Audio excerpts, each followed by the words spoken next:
সবাইকে ঈদের আন্তরিক শুভেচ্ছা ও অভিনন্দন। প্রত্যেকটি মুসলমানকে বলতে চাইব, কালকে বকরা ঈদ, পবিত্র বকরা ঈদ। তাই প্রত্যেকটি মুসলমানকে বলতে চাইব, আপনারা কোনো ফেসবুকে কোনো রকম পোস্ট, ফটো দিবেন না।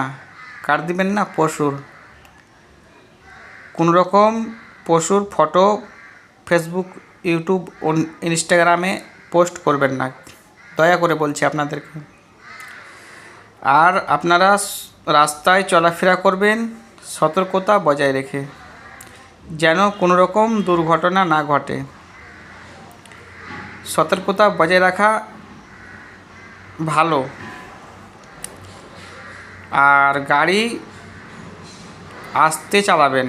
প্রত্যেক মুমিন মুসলমানকে বলছি আমি, গাড়ি আস্তে চালাবেন, যেন কোনো রকম দুর্ঘটনা না ঘটে। সতর্ক থাকা ভালো। আর সতর্কর ঘরে চুরি কম হয়, মানে বুঝতে পারছেন, মানে এটা বললাম সেরকম সতর্ক থাকবেন, আপনার ক্ষতি হবে না। তাই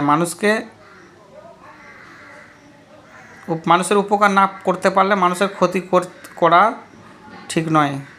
মানুষের উপকার করো, ক্ষতি করিও না। মানুষের উপকার করো, কারো ক্ষতি করিও না, ঠিক আছে?